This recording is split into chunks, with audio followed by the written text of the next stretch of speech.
Hi Aries, and welcome to your horoscope for 2025. Thanks for joining me. Please watch my horoscopes in this order: for your rising sign first, then for your sun sign, and finally your moon sign.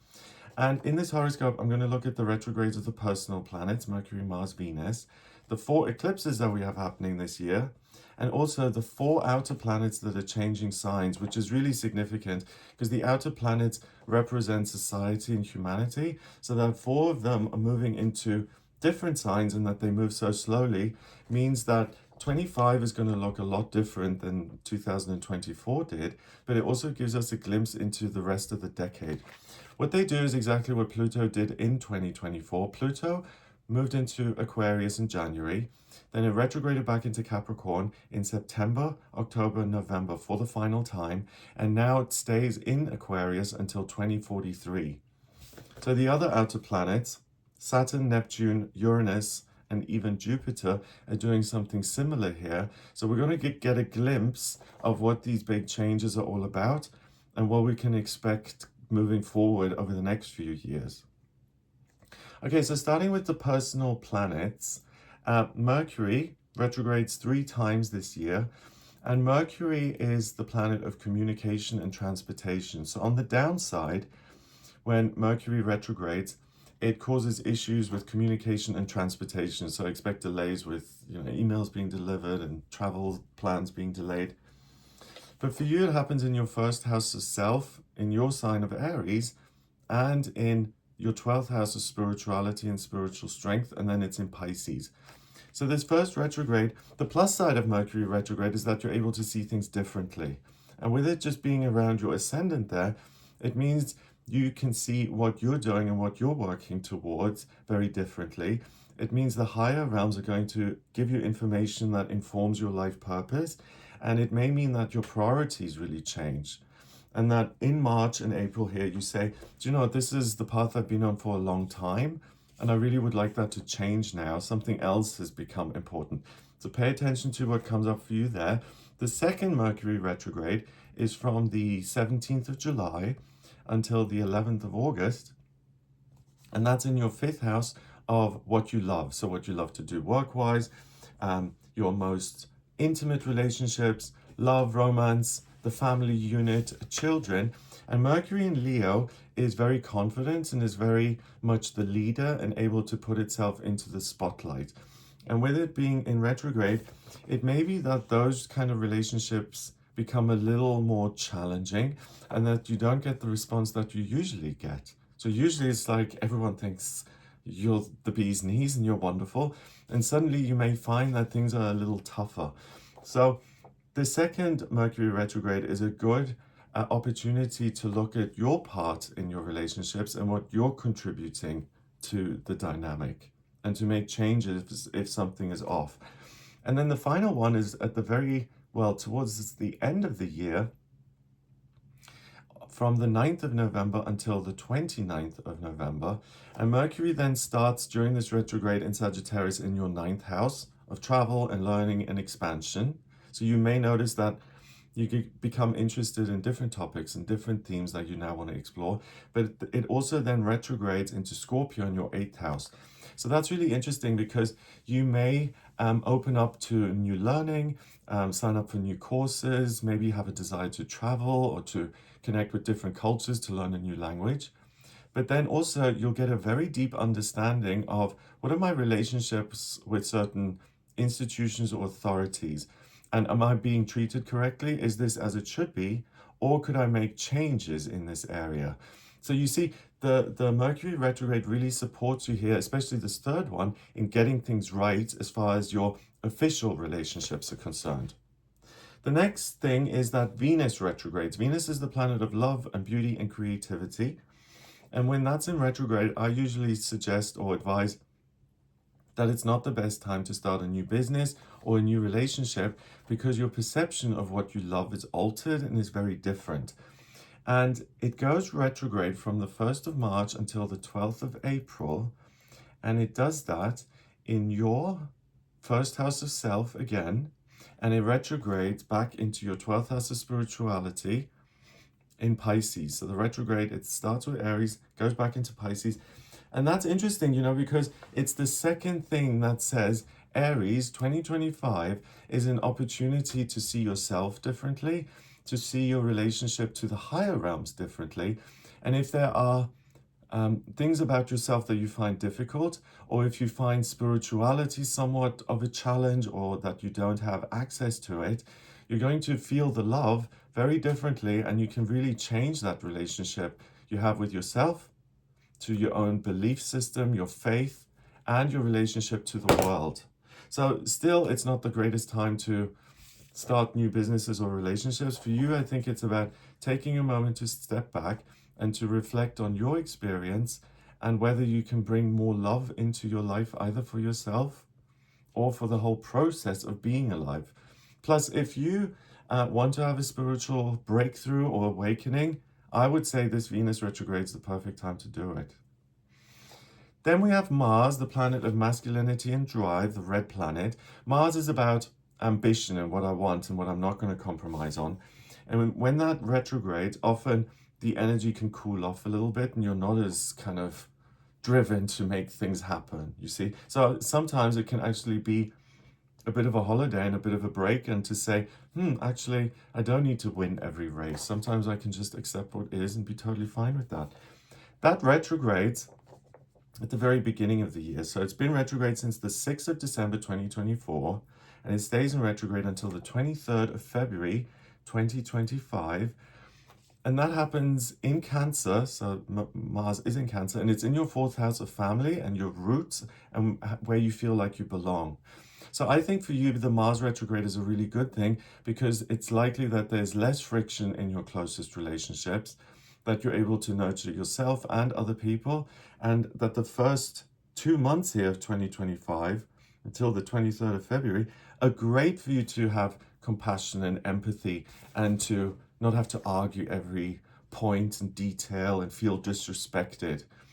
So, if you find it challenging at times to take criticism, or even if it's accurate criticism, or to feel like you're not being appreciated, the Mars retrograde really helps you at the beginning of this year. So let's move on to the eclipses then, and I just want to get to the exact days. So the first one is a full moon in Virgo, and that's a lunar eclipse that happens on the 13th and 14th of March, depending on your time zone. And the moon is in Virgo in your 6th house of daily routine, the structures of your life, and your physical health. And Virgo is an earth sign that's ruled by Mercury, the communication planet. And Virgo likes to be the expert. It likes to do research. It likes to get specialist knowledge. And that eclipse, all eclipses, last for 6 months. So if the new moon or the full moon is interrupted, that energy lingers around for the next 6 months. So you have this gift of the eclipse until about August or September. And this first lunar eclipse allows you to really get your affairs in order as it relates to your work. Is this still suitable? Is it helpful to me? And what can I do to heal it if it isn't? What about my physical health? Am I treating it in a way that isn't conducive to good, wonderful health? And what can I do to alter that? I often I assign the role of the nurse or the spiritual nurse to Virgo, and it's by focusing on something in those areas of your life that may be problematic, you're able to come up with the solution. You're able to then implement it for greater well-being and a greater experience in your everyday life. As in, I like what I'm doing in the morning and in the afternoon and in the evening. Then on the 29th of March, we've got a new moon in Aries, and that's a solar eclipse. And that is in your sign, and it's in your 1st house of self, and it's flanked by Chiron, the wounded healer, the transiting midheaven, which is your work, and Mercury, the communication planet, which is in retrograde at that point. So again, all this energy, your energy, is being pulled in, and it says, how can I see myself differently? What can I change about myself if I'm not particularly happy? Am I working in a job, and did I always see myself as an entrepreneur? Or Have I always lived in the same area and I see myself as a traveler? So it's an opportunity to bring together your perception of what ought to be and what really is. And again, that lasts until August, September. Then moving on to this time of the year, on the 7th of September, we have a full moon in Pisces. And again, that's a lunar eclipse. The moon in the chart is your heart, so it affects your feelings. And the sun is your head, so it affects you and what you're striving towards on a conscious level, right? So on the 7th, we have this full moon in Pisces, and for you, it happens in your 12th house of spirituality and spiritual strength. And that then supports you into 2026. And that makes it much easier for you to hear your own intuitive guidance that says, hey, why don't you try this in your everyday routine, in the structures of your life, where you live, how you live, whether you live in an apartment or a house or which country you live in. And if you tap into this from September until the end of the year, you'll get a lot of intuitive guidance as to what you can do to make positive changes for yourself so that you're more comfortable in your everyday experience. A few days later then, on the 21st of September, we have a new moon in Virgo, and that's a solar eclipse. And again, that happens in your 6th house of routines and what you scaffold to kind of feel secure in your life. And it serves you going into 2026. So for you, Aries, it's interesting because having looked at the retrogrades and now these eclipses, the focus seems to be, who am I? Am I satisfied with the perception I have of myself and what I'm actually doing in my life? And how can I bring fantasy and reality together? And how can I roll up my sleeves and do the work so that the two match? So if you feel like, you've had a particular view of who you are and what your life ought to be, then 2025 is an opportunity to really bring those together and to leave that year with a greater sense of, hey, I've been productive and I made changes which now feel really healthy and warming, and I feel more secure in my life. And also, ultimately, the sense that I'm not just a sitting duck here. If something doesn't serve me, I'm able to change it. So far, 2025 looks incredibly empowering for you. Then moving on to the outer planets. On the 30th of March until the 22nd of October, we've got Neptune moving into Aries. So Neptune's been in Pisces, and now it goes into Aries. Neptune is the water planet of dreams and intuition, and it's also the planet I associate with humanity. It's like the higher octave of Venus, love in a creative way, and what do I give birth to? Neptune is really what connects us as people, as spiritual beings, as human beings, right?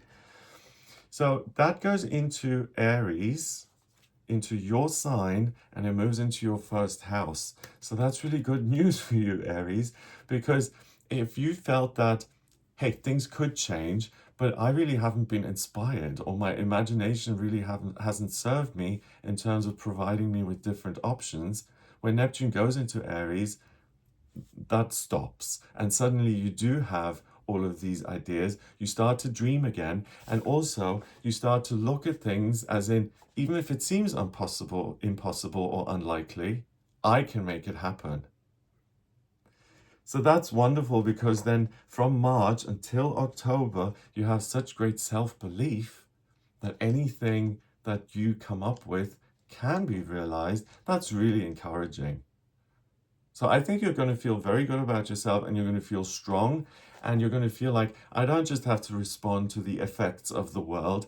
I can cause circumstances and other people can respond to those. Now, Neptune takes 165 years to go through all the signs of the zodiac, right? And it spends 13 to 14 years in each sign. So with it moving out of Pisces, which is the sign that it rules, it's very forgiving and it's very much about the bigger picture. In Aries, it's, I have this whole day ahead of me. I want to take my dreams, and I don't want to live a fantasy. I want to live a glorious reality. And I'm able to pinpoint certain areas that I can tweak so that I have this fabulous experience. So on a more global level, it represents a greater outlet for creativity. You'll see more innovation in the arts, in healing, and in idealism. So on the 22nd of October then, it goes back into Pisces until the end of the year, before it then moves forward into Aries again, and then it stays there for the next 13, 14 years. So any Aries that's felt like, wow, you know, I haven't really had anything that really interests me, or that is my life mission, or something I want to pursue for years and years, that will drop into your head in 2025, and it's going to be much easier for you to prioritize and to become motivated about certain areas. On the 24th of May until the 1st of September, Saturn moves into Aries. Saturn is the planet of structure and security, and it rules Capricorn, which makes sense. I work and I want the outcome to be solid results. Saturn's been in Pisces, so for the last few years, it's supported all of us in tapping into spirituality. But with it going again into your sign of Aries, and as an Aries, 2025 looks amazing for you. It's just because more of your energy and your authentic, natural way of being shows up. And when you just show up as your normal, usual self, you get better results. So with Saturn then in Aries, it means the thing that makes me feel most solid and that provides me with a foundation in life is me. I don't need to rely on money or the approval of other people or where I live. I'm the thing that's going to set the stage for me to build wonderful things. And then with Neptune sitting next to it in Aries, if I can dream it, if I can think it, then of course I can build it. So I'm really excited for you, Aries, because these two changes particularly mean you're going to have a much better year. You're not going to be procrastinating or constantly back and forth with self-doubt. It's like, I want it, therefore I can have it. Simple. So again, it takes Saturn 29 years to orbit the Sun, and it stays in each sign for about 2.5 to 3 years.